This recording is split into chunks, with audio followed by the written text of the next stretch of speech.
Powered by the Montana Television Network. This is the Noon News from Montana's news leader. Good afternoon. We're glad you could join us today. I'm Aja Goare. The FBI raid on President Trump's personal attorney Michael Cohen came at the direction of Special Counsel Robert Mueller. As CBS's Mola explains, some Republicans are breaking ranks with the president to protect Mueller. Sources familiar with the search and seizure warrants executed at Michael Cohen's home and offices this week tell CBS News the documents mentioned President Trump by name several times. One source even called it a search and destroy mission. Mr. Cohen, you said you're not worried at all? I'm not worried. CBS News cameras captured the president's personal attorney walking through Manhattan Wednesday amid growing scrutiny. I moved on her like a...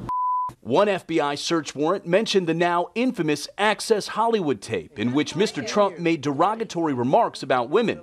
Federal agents want to know if Cohen coordinated with the Trump campaign in an attempt to bury any negative information about the candidate. Here on Capitol Hill, a group of bipartisan senators have introduced legislation to protect Special Counsel Robert Mueller.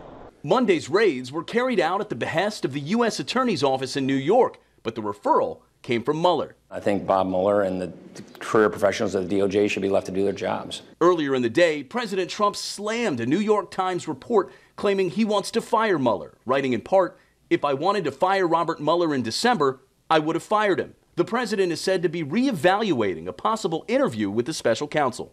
Mola Lenghi, CBS News, Capitol Hill.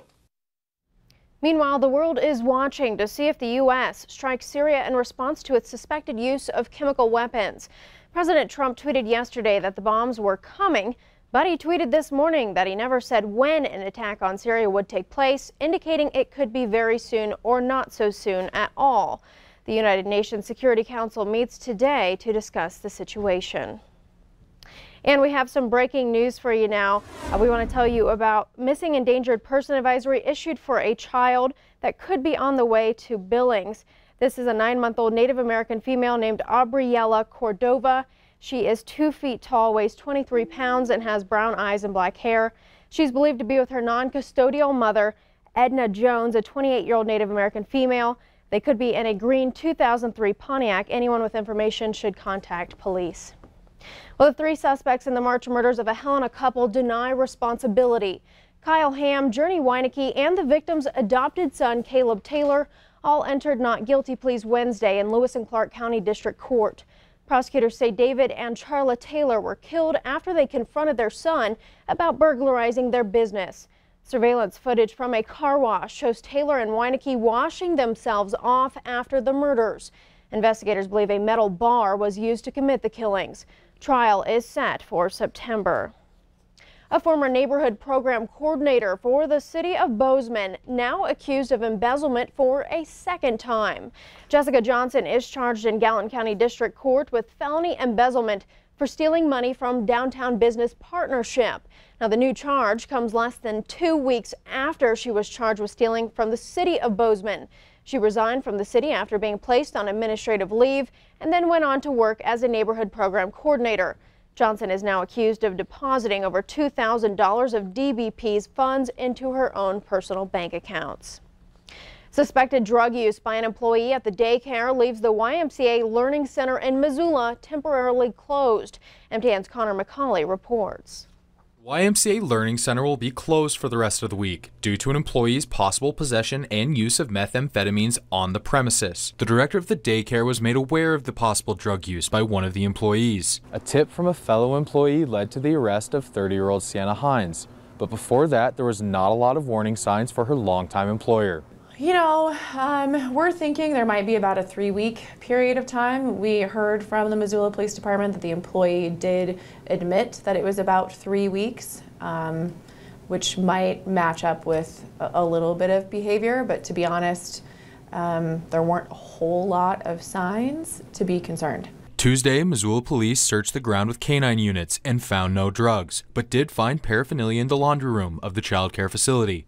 A third-party abatement team conducted a search Tuesday night after police, and those results are still pending. We will have to wait until we hear back from the testing agency Once we have that information, we'll really know how to proceed. Cleaning that space thoroughly and having an outside provider come in and clean the facility is something that we'll do no matter what. The Learning Center will also need a new staff member, and filling that position poses another problem for the Y. I think it's one of our biggest struggles. It is, in general, an industry that doesn't pay very well. Childcare is a really tough business. It's a hard job. And it's challenging to find high quality employees, and once we find them, it's even more challenging to retain them. I think because the pay is so off, and it's a big job. I'm taking care of kids all day long, so yeah, it's a real struggle. So what are families doing with their children in the meantime? I think the good thing is, you know, their teachers are here. The Y is a pretty fun place to be, so you know, hopefully we can keep the kids entertained and play some sports in our blue gym, things like that, and try to help them feel as comfortable as possible. In Missoula, Connor McCauley, MTN News. Thank you, Connor. And the YMCA encourages parents to call with any questions about when the center will reopen. The Great Falls bus aide seen fighting with students on a school bus is no longer employed with Big Sky Bus Lines. Police investigated a 10-minute-long altercation between students and the bus aide Monday. Officials say it all began when the aide confronted students about hanging their legs, arms, and heads out the window of the bus. A verbal altercation led to a student reportedly shoving the aide, who responded with physical action. Teachers and administrators came on board and controlled the situation. We're told, though, the aide has since been let go, but school officials won't say whether students will be disciplined. A Marr County man is lucky to be alive after his house exploded with him inside. First responders were called to the home just below Kings Hill early Wednesday morning for an explosion. Crews were able to rescue the man inside, and miraculously, he suffered no serious injuries. Unfortunately, the house is destroyed. The state fire marshal's office is investigating the cause of the explosion. A California man is dead following a rollover crash northwest of Missoula early this morning. It happened at the intersection of Frenchtown Road and Broken Arrow Lane near Frenchtown around 12:35 a.m. The Montana Highway Patrol reports the 54-year-old driver failed to negotiate a left-hand curve and left the roadway, causing it to roll. The man was wearing his seatbelt. He was transported to the hospital where he died. Drugs are a suspected factor in this crash, but it does remain under investigation. Turning now to the weather scene with Ed McIntosh. Weather is really making it difficult to see the roads out here today. Boy, that's the truth, Asia. As we take a look at some of the pictures from the Montana Department of Transportation, McDonald Pass already seeing a considerable amount of snow. And we just take a look at a couple of mountain passes that you get a lot of traffic. Here's Homestake Pass as we get closer to Butte. Wet roadways there. Visibility concerns already starting to grow. And then a look over towards Bozeman Pass as well. So as we get into the rest of the day, we'll continue to watch more rain switch to snow, and widespread rain and snow will move from west to east across the region, especially impacting western and southern Montana through northern Wyoming, with areas of heavy rain, wet snow, and wind. More details on that system in just a few minutes. Thanks, Ed. We'll check back in.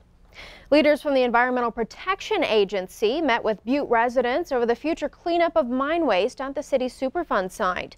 A consent decree was reached between the EPA Butte and Atlantic Richfield in February, but people still don't know what's in that agreement. EPA leaders assured residents Wednesday that it is taking action to make the agreement more transparent. The plan involves cleanup of mine waste along Silverbow Creek and other parts of the city. The Missoula City Council says its decision to fight for its ordinance to expand background checks for people buying guns is not a move to limit firearms in the city. The council passed an ordinance in 2015 to close the so-called gun show loophole by requiring background checks for privately sold guns. But the Montana Attorney General stopped the ordinance, saying the city does not have jurisdiction to override provisions of the Montana Constitution. The city is now asking a judge to decide on the case. City Councilman Brian von Lossberg insists the push for the ordinance is solely about public safety. Still ahead on the noon news, a Senate confirmation hearing underway today for President Trump's new pick for Secretary of State. We'll take you there. But first, Ed has our weather forecast. Stay with us.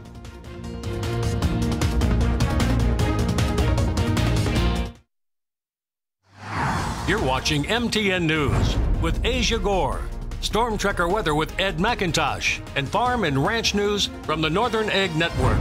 This is the noon news on Q2, Montana's news leader.